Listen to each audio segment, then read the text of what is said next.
But I fear that the activity of grooming gangs is happening as we speak.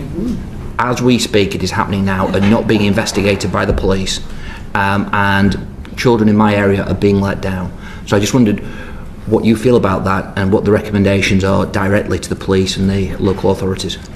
So we looked at 6 areas in particular, across carefully selected. St Helens, I think. St Helens, I was just going to say that. I assume that that's the closest one to where you are.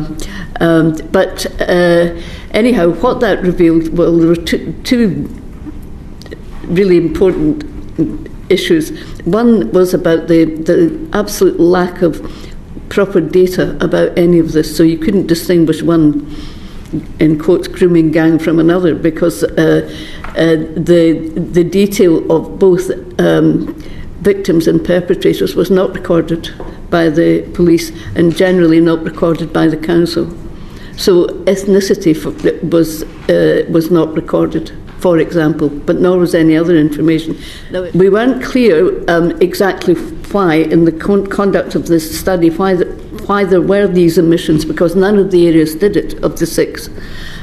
And there was concern in the responses we got that perhaps police were not clear about how to ask the questions about ethnicity. I couldn't ask a question about ethnicity. I mean, they should be sacked, shouldn't they? I mean, that's the most basic level of competence that you can have in the protection of children. We should be startled, therefore, by what you've just said. Because if there's a lack of focus in police forces on this very most serious of offending, then essentially we are...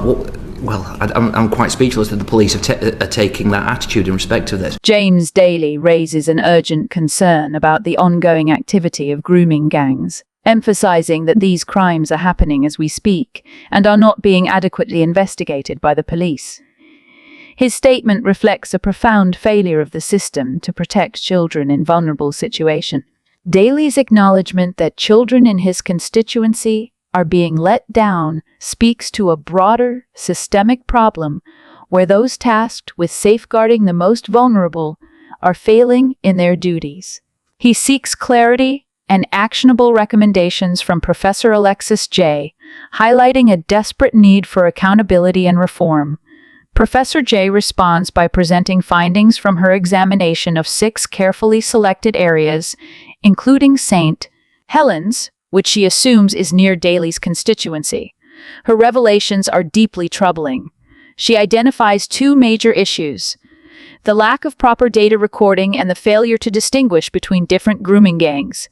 The absence of detailed records, including information about both victims and perpetrators, is shocking. Without such data, it becomes impossible to track patterns, prosecute offenders, or even understand the scale of the problem. Even more concerning is the failure to record critical information such as ethnicity or other identifying factors. Professor J. points out that this omission was consistent across all 6 areas studied, raising questions about whether this is a deliberate oversight or a reflection of poor institutional practices. The suggestion that police officers might not be clear on how to ask about ethnicity adds another layer of dysfunction, hinting at a lack of training or a reluctance to confront sensitive issues. These gaps in data collection not only undermine investigations, but also hinder meaningful policy responses. James Daly's incredulity at this revelation is palpable. He expresses disbelief that police forces could fail to ask basic questions about ethnicity, noting that this is the most basic level of competence required to protect children. His frustration grows as he reflects on the lack of focus on such a severe category of offenses, leaving him speechless at the apparent apathy or ineffectiveness of the police. Daly's response captures the frustration and disbelief felt by many who expect better from institutions tasked with ensuring public safety. This exchange underscores a critical failure in addressing grooming gangs, rooted in poor data collection, insufficient training, and possibly cultural sensitivities that hinder direct action. Daly and Jay's dialogue highlights the urgent need for systemic reform including clearer guidelines for data recording, better training for police officers, and a renewed commitment to prioritizing child protection. Without these changes, the protection of vulnerable children remains compromised, and public trust in law enforcement and local authorities will continue to erode. Does it also stink that Elon Musk is declaring his support both for reform and Tommy Robinson? Well, that's the whole point about free speech, is that someone like Elon Musk, who's promoting free speech around the world, he's very involved in UK business, and that's why he wants to get involved in UK politics. And quite understandably, he's saying lots of questions need to be asked. Yes. But are you asking yourself the question as to whether Tommy Robinson should be in jail or not? I don't need to ask myself the question, because on your show previously, Camilla, I've made it very clear that we have nothing to do with Mr. Robinson. He is a convicted criminal in jail. We are a serious political party who is trying to reform the way this country is run so that it's run properly, managed properly, governed properly. And that's why we're hopefully going to win the next general election. But then you got into a bit of deep water on social media about that, because there are a lot of people that are sympathetic. I'm not worried about social media. I'm worried about how we govern and run this country to make it grow again and make it great again. I'm not worried about a few heckles and a bit of abuse. But don't you agree with Tommy Robinson on quite a few things, Mr. Tice? I've no idea. I'm not interested in Mr. Yaxley Lemon or Robinson or a convicted criminal. I'm interested in how we get this country growing again, how we stop these scandals, these abuses, how we properly run this country on behalf of the British people. And we need root and branch reform of so many different areas of public life. That's what we're exposing. And this scandal is, it's one of the most horrific in recent decades. It's up there with the infected blood scandal and the post office scandal. It is truly appalling. The exchange between Jeeb News and Richard Tice is a glaring example of how sensationalist journalism can derail meaningful political discourse, undermining the opportunity to address critical national issues. Jeeb News' persistent attempts to link Tice and the Reform Party to Tommy Robinson, a convicted criminal, appear less about genuine inquiry and more about stirring controversy. This fixation on Robinson's incarceration and alleged associations with reform detracts from the substantive issues that voters care about, such as systemic scandals, governance failures, and much-needed reform in key areas of public life.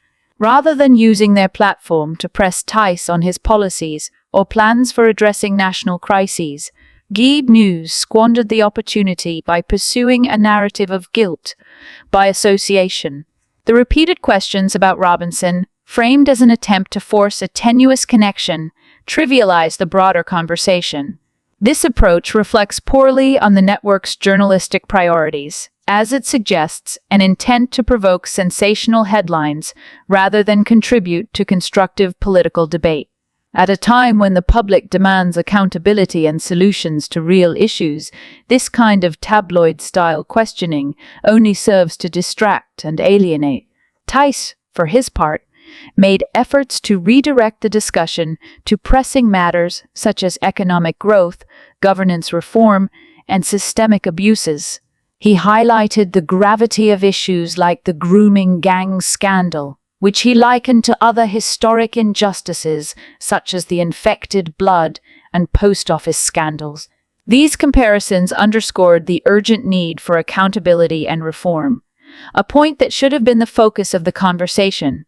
However, Tice's dismissive and sometimes combative tone in response to the interviewer's questions risked alienating undecided voters. By labeling the questions as irrelevant and juvenile, he missed an opportunity to calmly and methodically dismantle the narrative being pushed. A more measured response could have underscored the seriousness of reform's platform while exposing the futility of Jeeb News' line of questioning. This exchange ultimately highlights the toxic interplay between a media outlet more focused on creating controversy than fostering substantive dialogue and a politician placed on the defensive. GB News' approach not only failed to engage meaningfully with Tice's political agenda, but also distracted from the critical issues reform seeks to address. This failure to facilitate thoughtful discussion is a disservice to viewers who deserve better from political journalism, particularly on a platform that claims to challenge the mainstream media narrative. The broader implications of this type of sensationalism are deeply troubling. By prioritizing clickbait tactics and scandal chasing over issue-based reporting, GB News contributes to the erosion of public trust in the media. When the focus is on divisive and peripheral topics, rather than the issues that matter most to citizens, the media risks alienating audiences who increasingly seek alternative sources of information. This trend not only undermines the role of journalism as a cornerstone of democracy, but also allows politicians to sidestep serious scrutiny in favor of responding to distractions. In the end, this exchange serves as a cautionary tale about the state of modern political journalism. The relentless pursuit of controversy at the expense of substance fails to hold politicians accountable, while simultaneously eroding the quality of public discourse. For viewers, the outcome is a frustrating and shallow interaction that leaves the real issues unaddressed. If this is the path political journalism continues to take, the media risks losing its credibility and its audience, driving further polarization and disengagement in public life.